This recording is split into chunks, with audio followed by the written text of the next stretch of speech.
नमस्कार। कल की तैयारी में आपका स्वागत है। आपके साथ मैं हूं अभिषेक सत्यव्रतम। बाजार में लगातार छठे दिन बिकवाली रही। अक्टूबर सीरीज की एक कमजोर हम कहेंगे कि समाप्ति आज हुई है। 264 अंक गिरकर निफ्टी बंद हुआ है। सेंसेक्स 900 अंक नीचे। निफ्टी बैंक में 550 अंकों की भारी भरकम गिरावट। एडवांस डिक्लाइन रेशियो बंद होते होते थोड़ा सा इंप्रूव जरूर हुआ है, लेकिन कहीं से भी कॉन्फिडेंस अभी तक नहीं आ पा रहा है। 4 महीने के निचले स्तर पर निफ्टी और निफ्टी बैंक पहुंच चुके हैं। 6 दिन में अगर हम निफ्टी की बात करें तो 1000 अंक साफ हो गए हैं। एक तरफा 1000 अंकों की यह बिकवाली आई है। सवाल यह है कि बाजार की दिशा यहां से क्या होगी। क्या 18,850 के आसपास निफ्टी सपोर्ट लेगा? क्या यहां से कल के सत्र में हम थोड़ी सी रिकवरी देखेंगे? बाजार की चाल क्या होगी, इस पर चर्चा करेंगे और आज अपने मेहमान को भी जोड़ेंगे। हमारे साथ जुड़ गए हैं कुणाल परार। कुणाल, बहुत शुक्रिया आपका समय देने के लिए। स्वागत है 18 स्वदेश पर। देखिए, आज ना मतलब अच्छी चीज सबसे यही रही कि बाजार बंद हो गया और बंद होने से थोड़ी राहत मिली कि अच्छा ठीक है, आज इससे बुरा दिन हम नहीं देखेंगे। कुणाल, ये बताइए कि आंकड़े क्या कह रहे हैं। क्या 18,850, हालांकि हमने सारे के सारे कई मल्टीपल सपोर्ट्स हम टूटते हुए हमने लगातार देखा है। 18,700, 500, 300, 18,000, साढ़े 19,000, माफ कीजिएगा। यहां से अब किस तरह की चाल आपको दिख रही है और क्या कॉन्ट्रा प्ले करने के लिए बाजार ठीक है या फिर थोड़ा सा स्थिरता का इंतजार कर लें, एक दो सत्र और देख लें बाजार को? वेल, गुड आफ्टरनून अभिषेक। एक अच्छी खासी गिरावट अभिषेक हमें लास्ट 3 डेज में देखने को मिली है। एंड जो भी सपोर्ट थे, आपने सही कहा, इंटरमीडिएट सपोर्ट थे, वीकली बेसिस पे जो भी सपोर्ट थे, सारे के सारे सपोर्ट बाजार ने यहाँ पे तोड़ दिए हैं। तो एक अच्छी बात यहाँ पे अभिषेक ये है कि अगर आप 200 डेज एक्सपोनेंशियल मूविंग एवरेज की बात करो तो वो सपोर्ट 18,850 के राउंड आ रहा है।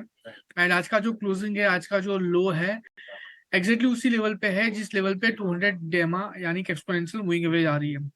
अगर ये सपोर्ट अगर बैंक निफ्टी अगर होल्ड कर लेता है तो हमें यहाँ से बाउंस बैक की उम्मीद रखनी चाहिए। लेकिन अगर इसके नीचे अगर क्लोजिंग आ जाता है तो लग रहा है लाइकली चांसेस है कि फर्दर यहाँ से हमें गिरावट देखने को मिल सकती है। और इस गिरावट में नीचे में हमें 18,500 से लेकर 18,000 तक के भी लेवल निफ्टी दिखा सकती है। यहाँ तक की वीकनेस भी निफ्टी हमें दिखाने के लिए लग रही है। सो व्यू एक दो सत्र अभी रुक जाने के लिए ही बनेगा। अगर ये 200 ईएमए डेमा का जो एक्सप्लेनेशन मूविंग एवरेज है, अगर ये सस्टेन हो जाता है तो अभिषेक जी एक अच्छा खासा बाउंस बैक यहाँ पे हमें निफ्टी में देखने को मिल सकता है। बिल्कुल सही कहा कुणाल आपने, क्योंकि पिछले अगर हम रिकॉर्ड्स को देखें तो जहां जहां भी रेस्पेक्ट किया है 200 ईएमए को बाजार ने, वहां से रिकवरी अच्छी आई है। लेकिन अगर वो ब्रेक हुआ है तो फिर ना दिक्कतें बड़ी हैं।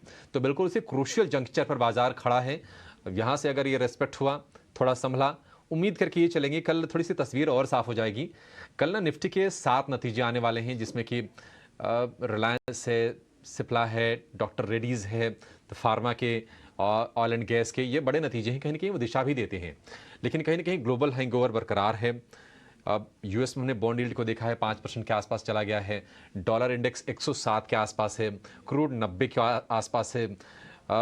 अगर हम ग्लोबली अगर बाजारों की बात करें तो वहां से स्ट्रेंथ नहीं है। और दूसरी चीज़ ये है कि एफआईआई का भी कहने के भारतीय बाजारों से मोह भंग हुआ है और लगातार ये तीसरा महीना है जब हम 15,000 करोड़ से ज़्यादा की कैश में बिकवाली देख रहे हैं।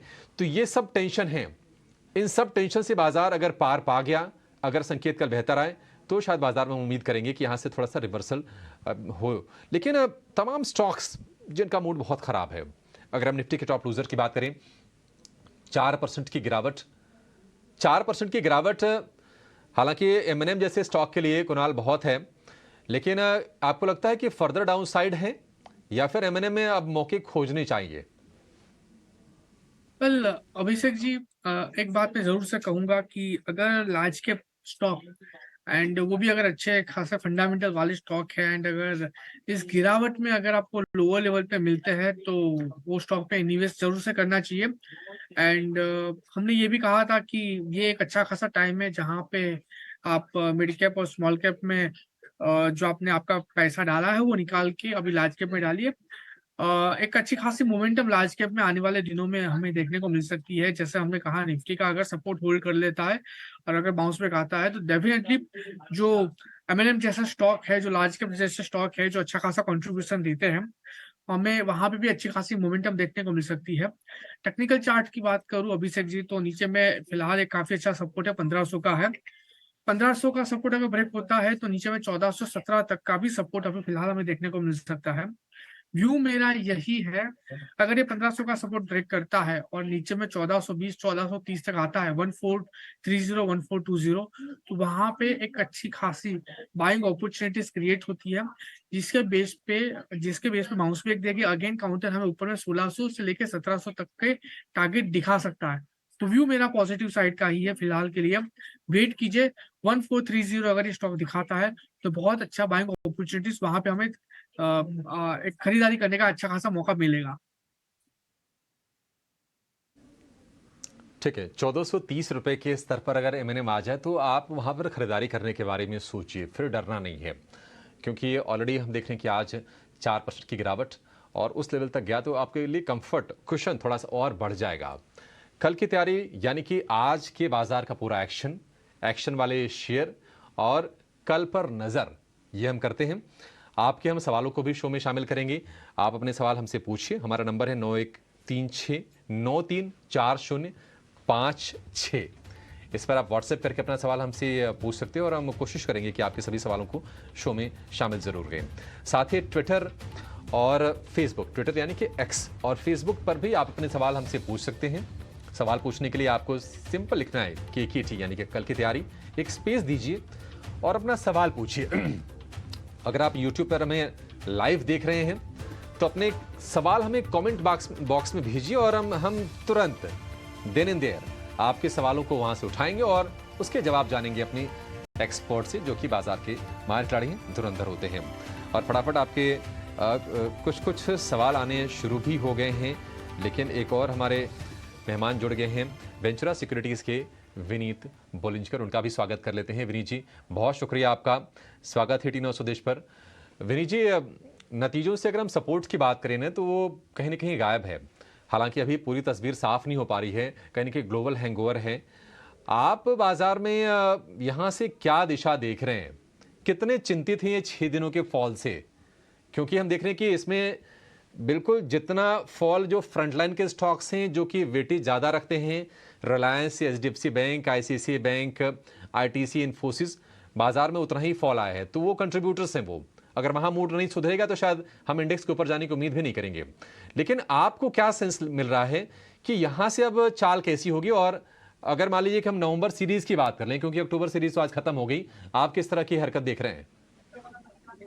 नहीं, हमें लगता है कि अगले थोड़े दिनों तक ये फॉल जारी रहेगा। 18,500 18,600 के आसपास के लेवल, इंडेक्स लेवल के स्तर पर काफी अच्छा सपोर्ट आ सकता है।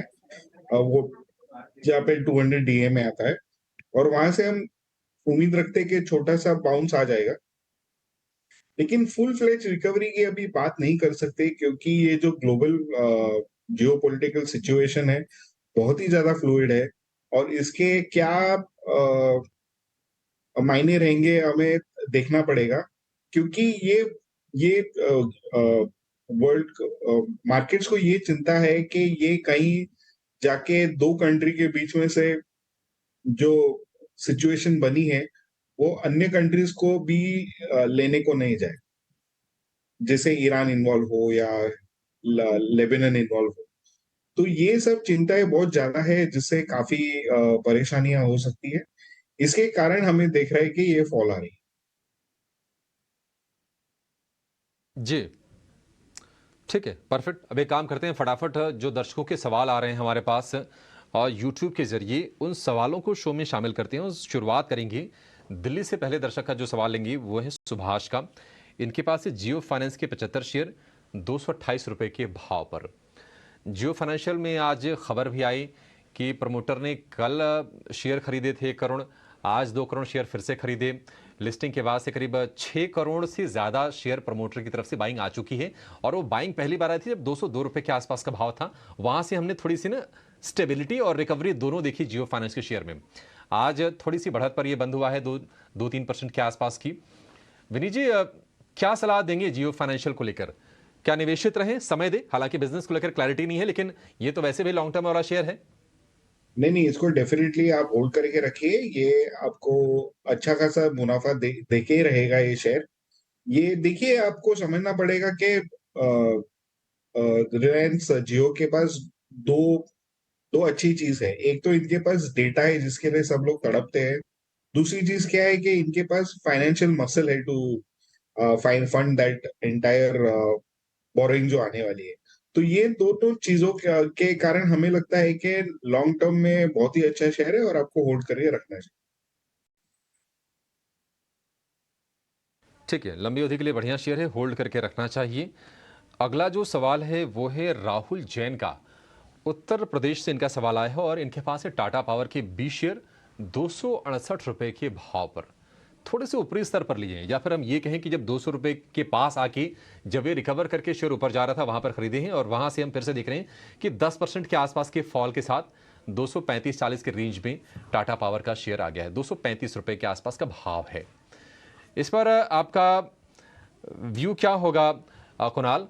टाटा पावर मतलब कितना अभी फॉल इसमें आ सकता है? क्या निवेशित इसमें रहें, पोजीशन बना के रखें? वेल अभिषेक जी, फिलहाल पोजीशन निकालने की मैं सलाह नहीं दूंगा। एक अच्छा खासा सपोर्ट है 200 डेज एक्सपोनेंशियल मूविंग एवरेज का, एंड सपोर्ट आ रहा है 230 का, एंड वैसे भी 268 के पास लिया हुआ है, अभी 234 चल रहा है। एंड ऐसा नहीं है कि यही एक सपोर्ट है, मल्टीपल सपोर्ट ये भी है, क्योंकि पहले सेम लेवल का रेजिस्टेंस फेस किया था, उसके बाद सेम लेवल का अभी सपोर्ट भी आ रहा है। तो मैं विनीत जी को इतना ही कहूंगा कि 230 का एक काफी अच्छा सपोर्ट है। 230 के नीचे अगर ये क्लोज देता है, सिर्फ लो बनाना जरूरी नहीं है, क्लोज देना जरूरी है। अगर क्लोज देता है तो जो ट्रेंड है वो और भी नीचे नेगेटिव जा सकता है, और जिसके बेस पे स्टॉक हमें 202 तक के भी लेवल दिखा सकता है। तो फिलहाल वेट कीजिए, अगर 230 का लेवल ब्रेक होता है तभी निकलिए, वरना इसको होल्ड करके रखिए। बाउंस बैक में अगेन आपको आपका प्राइस मिल सकता है। ठीक है, 230 का लेवल अगर टूटे तो ही आपको निकलने के बारे में सोचना है। लेकिन इसी स्पेस की कंपनी और जिससे अक्सर तुलना भी होती है, अडानी पावर, आज वहां पर हमने बड़ी गजब की रौनक देखी। मतलब लोअर लेवल से अच्छी खासी इसमें बाइंग आई, करीब 6-7% शेयर चढ़ के बंद हुआ है अडानी पावर का। 5% क्लोजिंग होते होते 5% के आसपास की तेजी रहेगी। 328 रुपए के भाव पर यह बंद हुआ है। एक और शेयर बंधन बैंक, और इस पर सवाल है वरुण कुमार का। 150 शेयर हैं 240 रुपए के भाव पर। जब भी थोड़ा सा बाजार में टर्मोइल की स्थिति हो, थोड़ी सी दुविधा, पैनिक, छोटे जो बैंक्स हैं ना थोड़े से टूटते ज्यादा हैं वो, और वो हमने देखा भी है। आरबीएल बैंक, बंधन बैंक समेत कई बैंकों में आज हमने कमजोरी देखी। बंधन बैंक विनीत जी करीब 7 सत्र से लगातार ये फिसल रहा है, और जो भाव मेंशन किया है वरुण जी ने 240 का, उसी भाव से लगातार इसमें प्रेशर आ रहा है। बंधन बैंक में क्या करना है? आपको लगता है कि बिजनेस इतना सॉलिड है कि समय दें, या फिर एक टैक्टिक ये हो कि थोड़ा सा ना जहां सेफ्टी ज्यादा है उनकी तरफ शिफ्ट कर लें? अगर वो बैंकिंग में है तो बैंकिंग वाला नाम बता दीजिए, कहीं और हो तो वो नाम ले सकते हैं आप। देखिए, बंधन बैंक जो है ना, ये इनके एनपीएस काफी बढ़ गए थे। और हालांकि जबकि सब बैंक्स के एनपीएस घट रहे थे, एनपीए बैंक ऐसा था जिसका एनपीएस बढ़ गया था। तो हमें नहीं लगता कि ये एक अच्छा शगुन है। और हमारा हिसाब ये रहेगा कि आपको बाउंस बैक में शेयर बेचना चाहिए, और आपको कोई और दूसरे शेयर में जा सकते हैं। जैसे बैंकिंग में अगर जाना है तो आपको बैंक ऑफ महाराष्ट्र या आरबीएल बैंक भी आप देख सकते हैं, जहाँ पे इंस्टीट्यूशनल इन्वेस्टमेंट काफी इंटरेस्ट है। हालांकि आरबीएल बैंक भी टूट चुका है, लेकिन हमें लगता है कि आरबीएल बैंक एक साउंड बिजनेस फुटिंग पे है।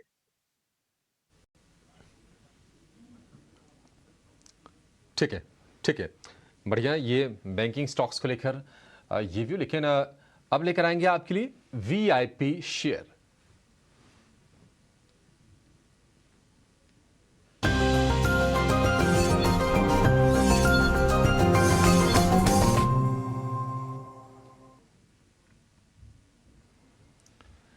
वीआईपी यानी कि वैल्यू इन्वेस्टमेंट पिक, जहां पर दमखम होता है शेयर में। कुणाल, आपके फोकस में कौन सा शेयर है? कहां पर आपका कन्विक्शन है? कहाँ मजबूती दिखेगी मौजूदा लेवल से? अभिषेक जी, दो स्टॉक है। पहला जो है डीबी रियल्टी। एक अगर आज के दिन की बात करें तो एक अच्छी खासी मोमेंटम डीबी रियल्टी इसमें हमें देखने को मिली है। एंड जो सपोर्ट लिया हुआ है प्रीवियस बॉटम का, उसके बेस पे लग रहा है कि आने वाले दिनों में अच्छे खासे मोमेंटम एक्सपेक्ट कर सकते हैं। 146 147 148 के अराउंड स्टॉक ने जो है अपना क्लोजिंग दिखाया है। खरीदारी करके चलने की सलाह रहेगी स्टॉक में। एसएल जो हमारा रहेगा 135 का रहेगा। टारगेट की बात कर लेते हैं 155 का एक पहला टारगेट है, जो इसका प्रीवियस बॉटम भी है। अगर ये 155 क्रॉस कर लेता है तो ऊपर में 169 तक के भी टारगेट हमें देखने को मिल सकते हैं, यानी कि एक बहुत बड़ी अच्छी खासी मोमेंटम हम यहाँ पे एक्सपेक्ट कर सकते हैं। तो डीबी रियल्टी 135 के एसएल के साथ खरीदारी करके चलने की सलाह है। एंड दूसरा एक स्टॉक है जो यहाँ से बेचने की सलाह है फ्यूचर में। नवंबर फ्यूचर में आज एक्सपायरी है वैसे भी, तो नवंबर फ्यूचर में ही करेंगे। टाइटन 3098 के अराउंड का क्लोजिंग है। बेच के चलने की सलाह है। ऊपर में 3150 का ऐसा लगा के 3150 50 MA के नीचे का क्लोजिंग प्लस जो बॉटम है, बॉटम यानी कि डबल टॉप की जो बॉटम है उसका भी ब्रेकडाउन हमें स्टॉक ने दिया हुआ है। सो सेल करिए। नीचे में 3055 का पहला टारगेट है, एंड जैसे ये ब्रेक होता है 2990 तक की भी टारगेट हमें ये स्टॉक दिखा सकता है। तो टाइटन फ्यूचर सेल करके चलने की सलाह है 3150 के एसएल के साथ। ठीक है, DB realty buy, Titan sell, ये दो शेयर कुणाल जी की तरफ से। विनीत जी, आपके लिस्ट में कोई शेयर है वीआईपी शेयर के तौर पर? हमें रेलिगेयर अच्छा लगता है। रेलिगेयर एंटरप्राइजेस, ये देखिए काफी स्थिर है भाव इसका, क्योंकि इसमें सपोर्ट आ रही है from the point of view of के बर्मन्स ने ओपन ऑफर दिया है 235 के आसपास 26% स्टेक के लिए। लेकिन इसके बावजूद भी अगर आप देखेंगे तो ये काफी अच्छा परफॉर्म करने वाला शेयर है, क्योंकि इनकी जो हेल्थ केयर इंश्योरेंस की बिजनेस है काफी स्ट्रांग है, और इनके बाकी के 3 वर्टिकल्स जो है कि lending to affordable housing, broking, और इनका जो एमएसएमई लेंडिंग वाला जो बिजनेस है ये अभी वापस रिन्यूड विगर से चालू होने वाला है। तो हमें लगता है कि इनमें अगले 2 साल में आप कोई एनपीए नहीं देखोगे ज्यादा कुछ, क्योंकि ये अभी सब उभरता आ रहा है बिजनेस, और इनकी ग्रोथ काफी हाई रहेगी। तो हम अनुमान लगाते हैं कि इनका जो 4,500 करोड़ के आसपास का जो रेवेन्यू था वो बढ़ के 8,100 तक पहुंच जाएगा, और एबिटा डबल होने की संभावना है फ्रॉम जी 466.7 टू 1,014 करोड़। बढ़िया। इसका मल्टीपल देखेंगे तो 13.8 टाइम्स ठीक आता है है FY26। जी, ठीक है, बढ़िया सर। तो फाइनेंशियल्स अच्छे हैं और यहाँ से ये शेयर चलने का दम रखता है रेलिगेयर एंटरप्राइजेस का। लेकिन अगर हम इक्विटी से थोड़ा सा कमोडिटी की तरफ जाएं, और अगर आप हाल फिलहाल अगर आप सब्जी मंडी गए हो या फिर घर पे आपने सब्जियां ऑर्डर की होंगी, तो आपको ये पता चला होगा कि प्याज थोड़ा सा धीरे धीरे महंगा हो रहा है। टमाटर के बाद अब प्याज की गर्मी आ रही है। लेकिन त्योहारी सीजन में प्याज की बढ़ती कीमतों के बीच स्टॉक की क्या स्थिति है, इस पर उपभोक्ता मंत्रालय के सचिव रोहित सिंह से खास बातचीत की हमारे सहयोगी समीर दीक्षित ने। आइए सुनते हैं। रोहित सिंह, सचिव उपभोक्ता मंत्रालय, हमारे साथ है। सर, धन्यवाद बात करने के लिए। पहला सवाल प्याज को लेकर के रिपोर्ट है कि कीमतें लगातार बढ़ी हैं, खासकर त्योहारी सीजन में। सरकार इस वक्त क्या स्थिति देख रही है, स्टॉक कितना है, और आपका क्या एनालिसिस कहता है?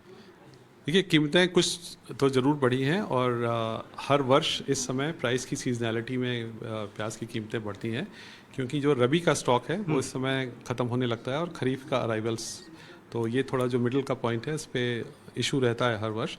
और इसमें चिंता की कोई बात नहीं। सरकार ने 5 लाख टन का बफर अपने पास रखा हुआ है, और उसमें से 2 लाख टन और ख़रीदने के आदेश दिए गए हैं दोनों एजेंसीज़ को, नाफेड और एनसीसीएफ को। और उसमें जो नई बात इस वर्ष है कि हम लगातार साथ साथ डिस्पोजल भी कर रहे हैं। तो हमारे जो 550 जो प्राइस पॉइंट्स हैं उसमें हम एनालिसिस करते हैं रोज़ कि कहाँ पर प्राइसेस ज़्यादा हैं, तो इनको होल सेल में उन्हीं मार्केट्स में डिस्पोज करते हैं, तो उससे उन मार्केट्स में प्राइसेस को कूल डाउन करने में सहायता मिलती है। चलिए, इसी के साथ इस शो को यहीं पर समाप्त करेंगे। विनीत जी और कुणाल जी, आपका बहुत शुक्रिया समय देने के लिए। तो कल की तैयारी में आज इतना ही। पूरी टीम को दीजिए इजाजत। नमस्कार।